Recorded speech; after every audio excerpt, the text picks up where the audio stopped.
Many games in the Final Fantasy franchise have used treasure chests as a way of rewarding players for exploring their vast worlds. Much of the excitement around the hunt therefore came from the anticipation about what could actually be in the chest, as players never really knew if they were going to receive an ultimate weapon or yet another potion. But not all chests were designed to feel like rewards. Some chests were there to subvert player expectations, punishing them for opening the chest by introducing a powerful monster instead of simply giving them a reward off the bat, while other chests were cruel in how they manipulated players by taking rewards away. Encounters of this sort were designed to be very rare, meaning that most players weren't adequately prepared for what they were about to experience. And in a franchise where preparation and strategy are very important, being caught off guard by an unexpected monster in a box could easily lead to a party wipe and a game over. That's why we wanted to go over 7 chests you absolutely regretted opening if you weren't prepared. Now, as usual, we're going to be only covering 1 entry per game, and to kick things off, we're going to start with a monster in a box from Final Fantasy VI that was designed to party wipe unprepared players almost instantly.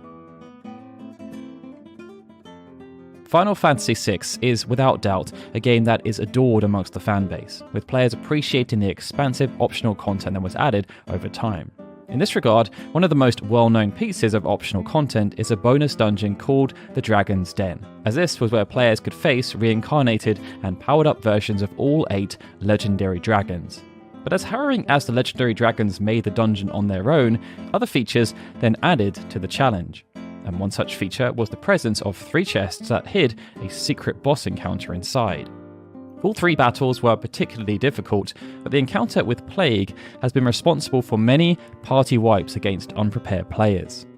As soon as the battle began, Plague casted Doom on all party members, meaning that time was therefore instantly limited for the player to win before experiencing a game over. What's more, Plague was designed to prevent players from acting fast enough to eliminate it before the Doom counter reached 0. It did this by using Confuse on player characters so they wouldn't be able to act efficiently in combat, and it would even speed up the Doom counter by casting Haste on the party. Anyone who was unprepared therefore didn't stand much of a chance. But those who succeeded, however, were able to acquire the Angel Brush, which was a uniquely powerful brush boasting 170 attack power with a 1 in 4 chance of casting Confuse with each successful attack. As Final Fantasy II was one of the first games in the franchise, the developers at Square were still experimenting with ideas, and those ideas related to all aspects of design. But one of the areas where there was perhaps the most room for experimentation was with the monsters, and it was in Final Fantasy II that the Curl first appeared. This version of the Curl was particularly dangerous for players to encounter because of its ability called Blaster X, which inflicted paralysis on the party and prevented them from taking any actions. But even though this did make the Curl dangerous, when fought alone or in a small group, most on-level parties were able to deal with the Curl encounter without staring at a game over screen. That wasn't the case, however, for unfortunate players who found themselves opening a certain trick chest on the 6th floor of Castle Palamecia.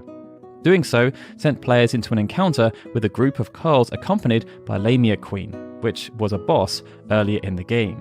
Similar to Curls, the Lamia Queen could also inflict status effects upon the party that, in effect, removed them from combat, like sleep.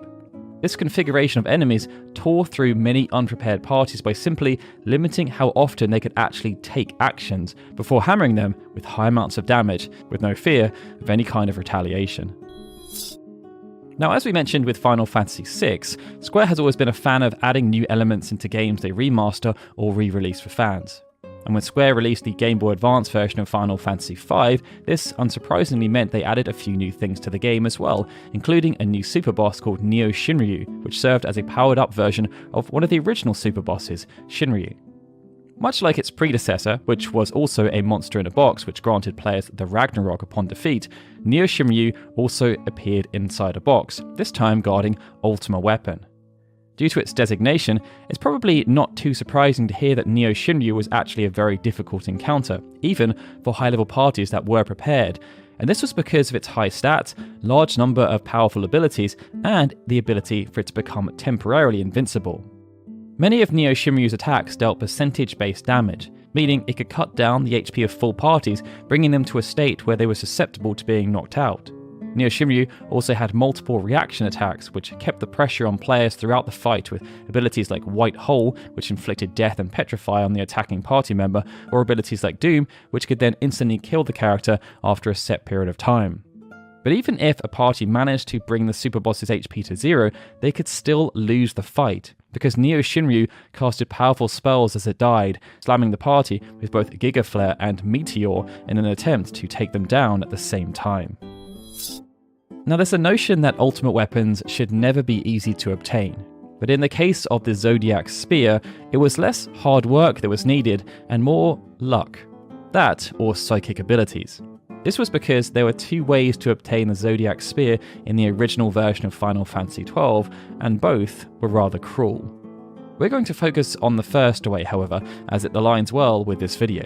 But unlike the previous entries, this wasn't because a cruel monster lay in wait to punish unsuspecting players.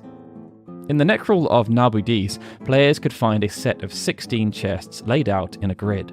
The Zodiac Spear was located in a chest in the front row, and was easy enough to pick up. No big boss fights, convoluted side quests, or minigames to complete, just opening a chest. If only things were that simple. The problem was that while the Zodiac Spear was indeed inside the chest, a number of small things could cause it not to be, and these small things were unknown to the player. To begin with, there were 4 specific chests located throughout the world that the player was not allowed to open. They could be found in Rabanastre and its royal palace, the Nalbina dungeons, and the Fon Coast.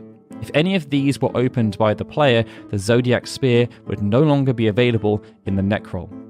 To make matters worse, the Zodiac Spear would also not appear if the player had any diamond armlets equipped, an extremely easy oversight. If the first method was rendered null and void though, the player could attempt to obtain the Zodiac Spear in the Hen Mines Phase 2 dig, but even this method also had some interesting prerequisites that also involved chests, which ended up being rather cruel in itself. Final Fantasy III followed the stories of the Warriors of Light as they went on a quest to restore balance to the world. This quest eventually led them to the World of Darkness, the game's final dungeon, and it was here that players were presented with many powerful enemy encounters and powerful loot.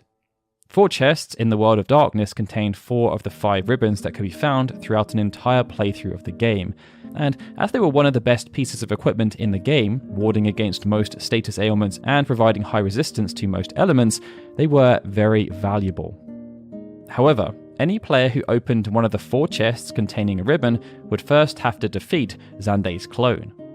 What made this particularly frustrating for players was that all 4 chests had a Xandei clone hiding inside, so players needed to implement a successful strategy to overcome the boss not just once, but 4 times, and this was kind of unprecedented.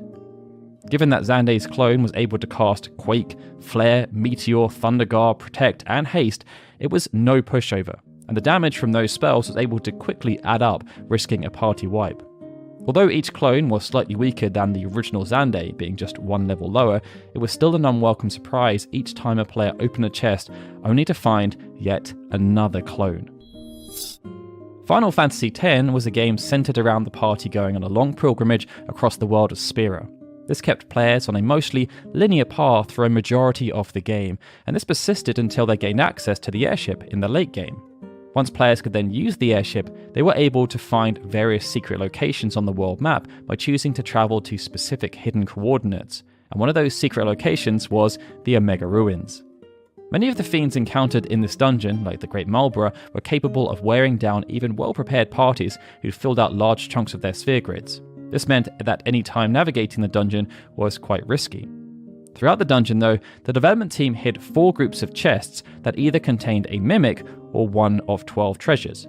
Although the mimics themselves weren't particularly dangerous compared to other fiends in the dungeon, opening a chest with a mimic inside caused all the other chests in the group to disappear. This was an issue because players who were able to open 12 chests from those 4 groups of chests were gifted 99 warp spheres, which were some of the most powerful spheres in the game. Players who fell just short of getting 12 chests in one run due to running into one too many mimics, therefore felt a mix of frustration and regret having opened the wrong chests. And what made this especially frustrating for players was that the chest game could only be attempted once in a single save file. so opening the wrong chests led to players losing out on the chance to earn 99 warp spheres. That then brings us onto our final entry, which relates to Dissidia Duodecim. Unlike most other Final Fantasy games, those found in the Dissidia line were fighting games, and therefore had a rather different setup from the typical role-playing genre. But that didn't stop the developers from including some classic elements along the way. In Duodecim's third story mode, Chaos transformed into an unhinged being called Feral Chaos, who then became the antagonist in its 5-act story. When players accessed the Southern Lufanian Gateway in the early stages of the story, they happened upon a red chest. Players who opened that chest were then forced into a battle against a level 95 Feral Chaos, which was a rather unwelcome surprise. Thankfully, Feral Chaos was designed to be taken down like a raid boss, given the fight against him was a party battle. This meant players had the ability to use multiple characters to try and take him down together, but that didn't make it any less uncomfortable, as Feral Chaos had access to a large number of powerful attacks that allowed him to quickly reach maximum bravery, while also having a massive HP pool. But with that, they were 7 chests that you absolutely regretted opening, if you weren't prepared. How many of these chests ended up lulling you into a false sense of security, before then leading you either into an unexpected game over, or forcing you to miss out on some coveted items or equipment? Be sure to let us know in the comments below, as well as any other chests you feel deserved a place on this list. And of course, if you enjoyed the video, please be sure to hit that like button and subscribe to the channel for more content. Alright everyone, with that, this is Daryl signing out. As always, I'd like to give a big thank you to all of our Patreon and YouTube membership supporters, especially Benjamin Snow, CloudClone28, The Livestream, Gregory, and Zukin TDK, who are super special Onion Knight supporters, and of course, a big thank you to everyone for watching this video. I'll see you all again soon for more Final Fantasy goodness.